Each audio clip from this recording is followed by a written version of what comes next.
La grande finale de ce top 12 européen. Elle met aux prises en haut de votre écran en noir un jeune russe de 24 ans. Il s'appelle Kirill Skachkov. Vous l'avez vu tout à l'heure éliminer Vladimir Samsonov. Face à lui, le favori, c'est lui en rouge.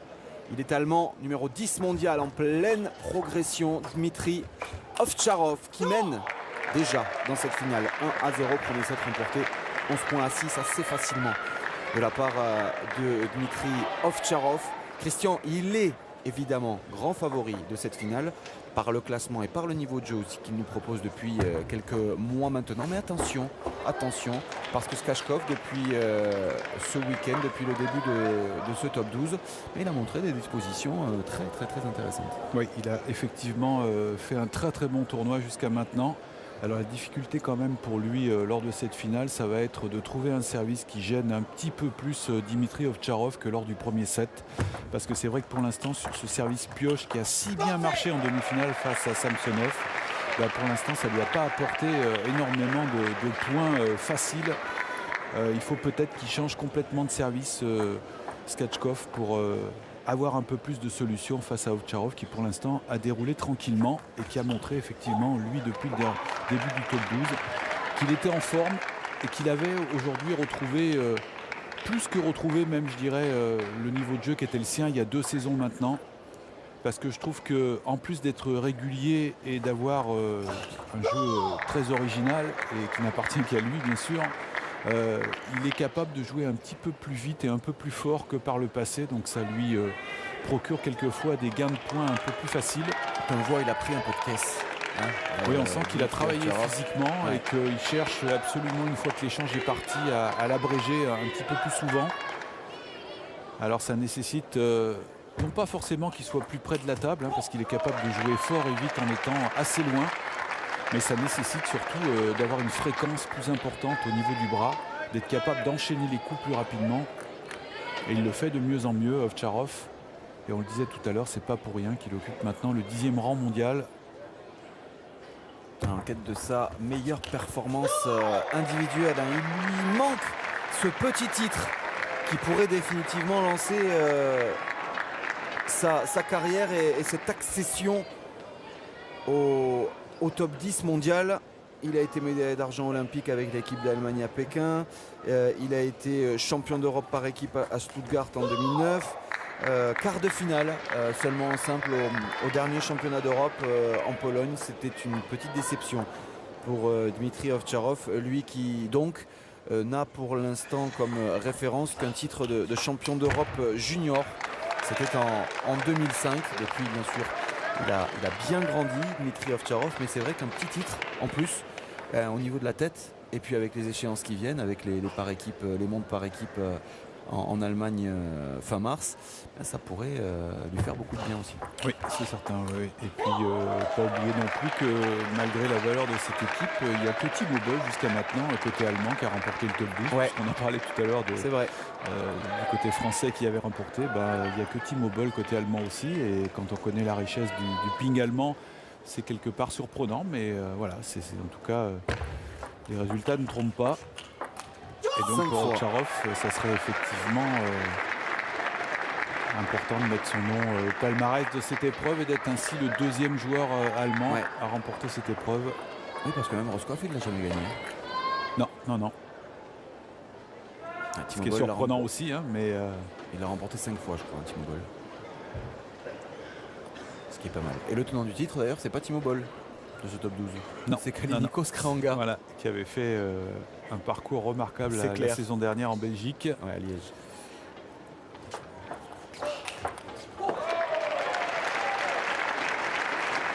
Ça va un tout petit peu mieux pour Skachkov.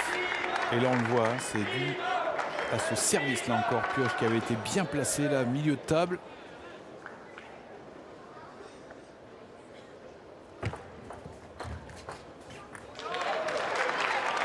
Et 7 partout. Sous l'œil bienveillant, vous l'aviez noté tout à l'heure, Christian, de Jorge Roscoff, tout en haut de votre écran. L'un des entraîneurs de cette équipe d'Allemagne. Rien que pour ça, j'aimerais bien être international allemand. Pour faire coacher par Roscoff. Enfin, il manque un petit peu de talent encore. c'est bien, je trouve, qu'il y ait des joueurs comme ça de haut niveau qui ont envie de rester dans le tennis de table et transmettre un petit peu leur expérience. Et Dieu sait si Roscoff en a, parce que lui aussi, ça a été un joueur. Il était encore sur la scène internationale il y a 2 saisons, hein, donc ça fait très peu de temps qu'il a arrêté ses carrières de joueur. Et puis d'être en responsabilité aujourd'hui de l'équipe d'Allemagne, c'est quand même pas inintéressant. Ils ont un paquet de bons joueurs. Patrick Baum, Bastian Steger, Christian Sus, Timo Boll, Filus, qui était quart de finaliste aussi au championnat d'Europe il y a 2 ans. Donc voilà, ils ont une flopée de joueurs et puis quelques bons petits jeunes aussi derrière. Un petit peu moins bien que les Français, mais en tout cas en nombre, ça c'est sûr. Mais il faut se méfier avec les Allemands parce qu'ils ont un championnat qui est tellement formateur qu'ils arrivent à installer pratiquement tous leurs jeunes après au niveau des seniors. Là, c'était peut-être un peu présomptueux de la part d'Ovtcharov d'aller chercher cette balle comme ça dans le plein coup droit avec le revers. Il a une confiance absolue côté revers, Ovtcharov. On sent que c'est vraiment un coup qui est inné chez lui. Et il cherche à l'exploiter au maximum. Alors même si il est aussi très très performant côté coup droit maintenant. Et notamment derrière son service, hein, il prend la balle un petit peu plus tôt. Là maintenant, il arrive à l'accélérer. Et un bon service là, service bombe, là aussi intelligemment fait au bon moment. Ça lui procure 2 balles de 7 maintenant. Superbe ce service.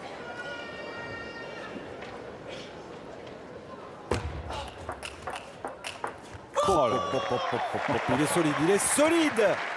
Dmitri Ovtcharov. Deuxième manche en faveur de l'Allemand. Il mène désormais 2-0. Et là, vu son niveau de jeu et vu qu'il mène 2-7, ça risque quand même d'être un peu compliqué pour Svechkov. Et oui, puis le problème pour Svechkov, c'est toujours le même, hein, c'est d'être plus performant au service. Est-ce qu'il en est capable? On va vite être fixé, mais pour l'instant, il y a eu trop peu d'occasions pour lui de déstabiliser Ovtcharov au service. Et derrière, c'est vrai qu'il n'arrive pas à imposer son jeu. Il y a plus de variété, beaucoup plus de variété dans le jeu d'Ovtcharov pour l'instant. Et ça commence par le service, hein. C'est une fois du revers, une fois on fait le marteau côté coup droit, après on passe à un service lancé, donc il y a énormément de variations. Et regardez, ça aussi c'est une constante dans le jeu d'Ovtcharov maintenant, cette capacité à accélérer derrière le service dès la première. C'est ce qui lui manquait il y a encore 2-3 saisons, Ovtcharov. On parle bien sûr de l'émergence des Allemands. Mais on va quand même se faire un petit plaisir tout chauvin, parce qu'on va parler de nos Français, hormis Adrien Matenet donc, qui était présent sur ce top 12 européen. On va quand même parler de la nouvelle de ce mois-là, c'est quand même l'entrée dans le top 80 de Simon Gauzy. Oui. Alors ça, c'est quand même juste énormissime. Hein. Il a 17 ans, il a gagné, je crois, 70 places depuis le début de saison, si ce n'est 80. J'ai pas fait le compte exact, mais c'est quand même assez impressionnant. C'est une boucherie avec un niveau de jeu incroyable. Voilà, parce qu'il a été bon en plus dans pratiquement toutes les compétitions sur lesquelles il a été aligné depuis le début de saison, que ce soit des compétitions jeunes, je pense notamment au championnat du monde junior, où il a été là aussi très performant, et puis surtout les différents Open qu'il a enchaîné en catégorie senior, et où il a fait des grosses performances face à des joueurs qui étaient dans le top 30. C'est quand même pas rien. Et puis il a gagné le moins de 21 ans aussi en Slovénie, je crois. Quand on vient de faire une grosse performance comme ça, bon, c'est sûr qu'on est dans une bonne dynamique, mais en même temps se remettre en selle après sur un tableau de moins de 21 ans, c'est pas toujours évident. Et il a montré qu'on pouvait lui faire confiance là-dessus. Donc c'est effectivement une très très bonne nouvelle pour le ping français, parce qu'il est d'ores et déjà compétitif en senior, alors qu'il vient juste d'avoir 17 ans, hein, Simon Gauzy. Donc il est très jeune. Et puis au-delà de ça, puisqu'on est à parler des Français, c'est aussi les très très bons résultats qu'ont fait les plus jeunes Français encore, hein, lors du dernier top 10 cadet européen, puisqu'on est sur le top 12 européen. Oui, c'est vrai. Qui a été trusté là encore en cadet. Les 3 Français ont fait 1, 2 et 3, donc c'était impossible de faire mieux. Et en junior, ils ont fait 2, 3 et 4, en l'absence de Simon Gauzy et de Tristan Flor, qui étaient les 2 meilleurs juniors, qui ont choisi de s'aligner en senior. Donc C'est pour vous dire que le 3e junior français, le 4e et le 5e ont fini 2e, 3e et 4e du top 10. C'est pas mal. Donc je pense qu'on est quand même armé pour les années à venir dans la catégorie des seniors avec toute cette flopée de très très bons jeunes joueurs français. Et il nous tarde à tous de les voir évoluer dans les championnats d'Europe et dans les championnats du monde seniors maintenant, parce qu'ils ont forcément leur place dans cette catégorie-là. Et on aura, à mon avis, pas longtemps à attendre maintenant.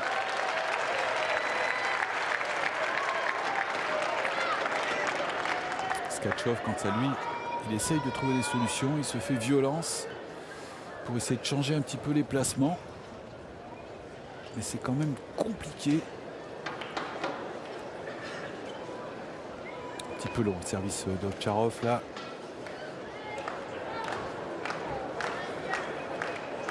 Cette position particulière qu'il a de s'accroupir complètement. Beaucoup de concentration au service du côté du joueur allemand qui est né en Ukraine, à Kiev. Oui. Ovtcharov. C'est le plus jeune joueur de ce top 12. Quel âge il a? 23 ans. Et d'ailleurs, on a affaire aux deux plus jeunes. Ouais, 23-24 ans. Ouais. Voilà. Et le 3e étant Adrien Matenet. Et pour refermer la page de cette petite parenthèse tout en chauvinisme, c'est vrai que le PIN français, mine de rien, se porte pas mal parce qu'on le voit même sur les compétitions internationales, européennes, la Ligue des Champions. On va très vraisemblablement avoir 2 équipes minimum en demi-finale, Chartres et Levallois. Puis en Coupe TTU aussi, hein, on a vu que la Romagne, ils avaient quand même battu le trio Sousse, Boll, Yakab, qui devrait se qualifier pour les demi-finales. Nbon, Cestas, La Vaillante. On peut, si tout se passe bien, on peut se retrouver dans la Coupe TTU avec un dernier carré 100% français. Donc c'est dire si le PIN français se porte plutôt bien. On a souvent mis en avant la Bundesliga allemande. Hein. C'est vrai qu'ils ont un championnat qui est très solide, mais cette année, les clubs français sont quasiment supérieurs aux clubs allemands. Ah oui. Alors il faut souhaiter que ça ne soit pas juste un feu de paille, hein, mais ça fait quand même quelques années que on le voit bien. Hein, à chaque fois, il y a des renforts dans le championnat français, et c'est vrai que notre championnat aujourd'hui est devenu vraiment très intéressant. Et d'ailleurs, à ce sujet, la semaine prochaine, il y aura sur FFTT.tv le match entre le premier contre le second, à savoir le club de Chartres opposé au club de la Romagne, qui est la petite surprise de la saison. Avec un Shen Tianyuan qui, si vous ne le connaissez pas... Et un Brice Olivier, qui a fait lui aussi un début de saison tonitruant. Shen Tianyuan, si vous ne l'avez jamais vu jouer, il faut le voir. Hein. Brice aussi, hein, cela dit. Mais Shen Tianyuan, c'est quand même solide. C'est quand même très fort. Méconnu, mais très fort. Ah oui, il mérite mieux ce joueur. C'est vrai que Brice Olivier, il en fait depuis le début de la saison.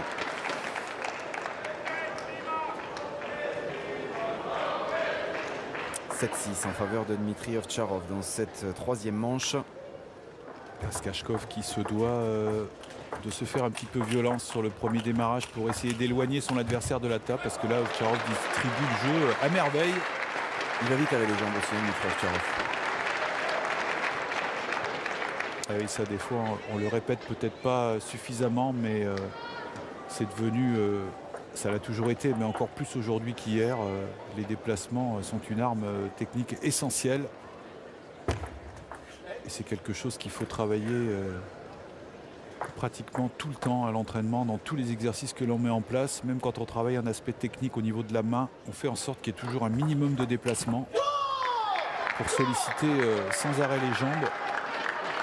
Et il n'y a pas que le placement qui est important, il y a aussi la flexion sur les jambes qui vous permet d'une part de vous ajuster par rapport à la hauteur de la balle, mais aussi de mettre un petit peu plus de poids dans celle-ci. Et ça, Ovtcharov s'en sert très bien. C'est vrai au service, mais c'est vrai dans le jeu aussi. Regardez un peu ces flexions qu'il a sur les jambes.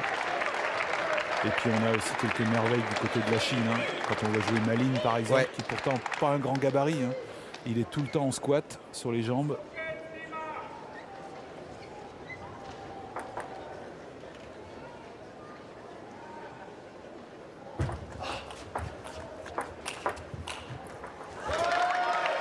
Là aussi, il était descendu bas, Ovtcharov. Hein. Oui, parce qu'il était loin aussi. Donc, il était trop loin, et puis le choix du pivot était peut-être pas forcément judicieux. Regardez comment il est presque en déséquilibre arrière.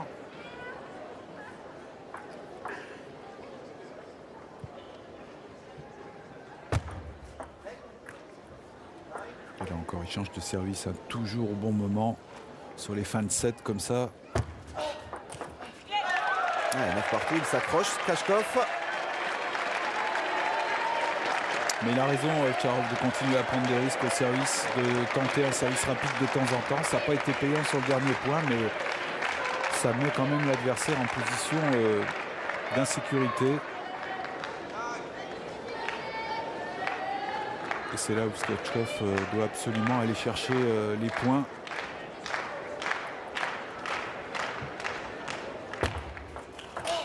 Oh là, c'est mal servi, c'est mal servi. Il a voulu changer, c'était peut-être bien dans l'esprit, mais très très mal joué dans la réalisation. On le voit, c'est long, c'est dans la raquette. Quitte à assez d'effet non plus. Quitte à être long, autant aller chercher le coup droit chez Ovtcharov, parce que le revers comme ça. Ouais, aucune chance effectivement. Balle de 7, balle de 3 manches à 0 en faveur de Dmitri Ovtcharov. C'est fait. 2 services donnés, offerts par Skachkov à Dmitri Ovtcharov qui mène désormais 3 manches à 0. Il n'en avait pas besoin pourtant Ovtcharov, hein. C'était lui qui était devant et son adversaire qui lui donne effectivement les derniers points. Alors est-ce qu'il avait le choix? C'est difficile à dire, hein, parce qu'on sait que s'il reste sur son service pioche, ça fonctionne pas très bien depuis le début du match. Non pas parce que son service n'est pas bon, mais parce qu'Ovtcharov est très très bon en remise.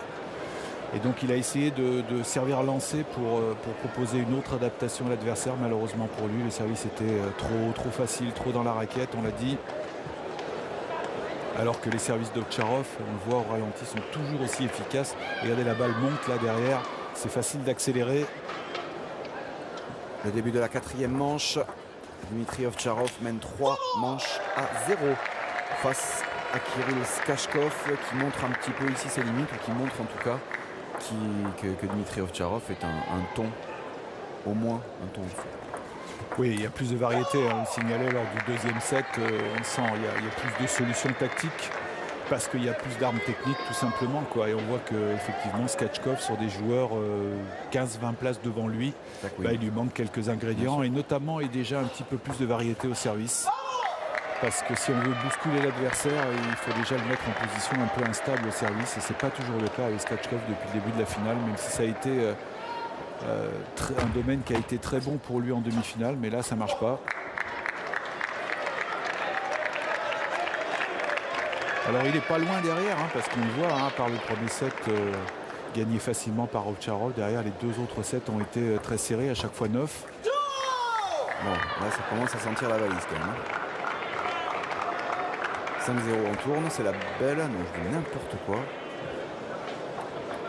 C'est 5-0 tout court, c'est la tête de Skachkov qui tourne. Voilà, enfin un service qui lui procure une balle favorable et puis derrière effectivement il peut planter une banderille comme ça. Est-ce que ça va être suffisant pour se remettre dans le coup? Voilà. Là il n'y avait rien vu. Ah non. Là c'était une balle haute, hein, vraiment. Mais Ovtcharov aura été vraiment impressionnant, hein, depuis le début du tournoi. Côté revers, il n'a pas fait beaucoup de fautes. Et puis surtout, je trouve que sa balle a encore plus de poids qu'avant. Il l'accroche tellement quand il la prend côté revers qu'elle va vite et en même temps elle est lourde. Et alors il vous fait ça avec une économie en plus d'énergie parce qu'on a l'impression que c'est facile.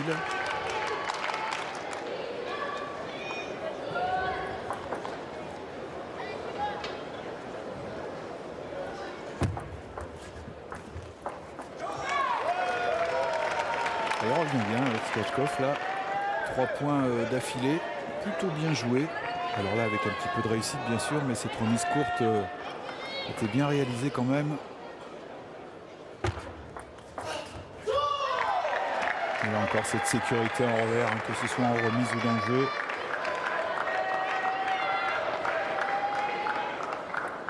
En fait on lui enlèverait sa plaque côté coup droit, il serait encore dans les 100 premiers mondiaux je pense. C'est clair.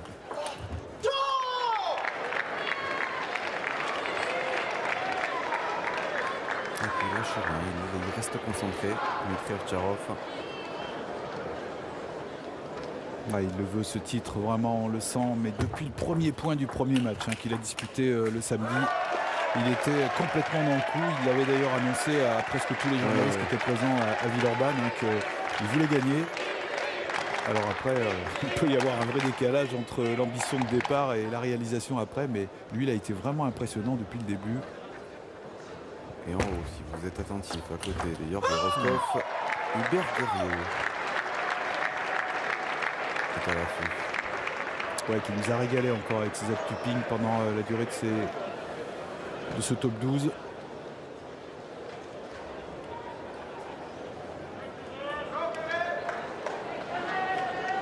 C'est chargé aussi des interviews de tous les joueurs là-bas dans la tribune de presse. Voilà, c'est là où il est vraiment excellent, Ovtcharov. Enfin, Skachkov, il faudrait quand même qu'il sorte un peu du revers parce que bon, à prendre des gifles, il va commencer à avoir les joues qui piquent. Ouais, là, je crois qu'il ne sait plus où elle est maintenant. Là, il n'arrive pas à toucher le milieu de table en plus. Là encore parce que les remises sont trop efficaces. Voilà, ça encore, il n'a aucune solution derrière Skachkov. Et 6 balles de titre. 6 balles pour devenir, après Timo Boll, le deuxième Allemand vainqueur d'un top 12 européen. C'est fait. Il l'avait annoncé. Il l'a réalisé, Dimitri Ovtcharov, numéro 10 mondial. Là aussi, la logique est somme toute respectée, comme chez les dames tout à l'heure. C'est la tête de série numéro 1 qui s'est imposée. Et en plus, avec la manière, il a quasiment survolé ce top 12 européen, Dimitri Ovtcharov. Et il va falloir compter sur lui parce qu'avec le niveau de jeu qu'il nous a proposé, eh ben, ça peut être sympathique. Ouais, il ne faut surtout pas qu'il s'arrête là parce qu'il fait partie de cette jeune génération en Europe qui peut aller inquiéter les Chinois. Alors pas les battre à tous les coups, ça c'est clair, mais il a maintenant les armes pour aller les inquiéter un petit peu plus souvent et puis pour s'installer surtout durablement dans ce top 10 qu'il a franchi depuis le mois dernier. Mais il a été vraiment impressionnant depuis le début du top 12. Il a lâché très peu de sets et il a surtout été très bon sur les points cruciaux.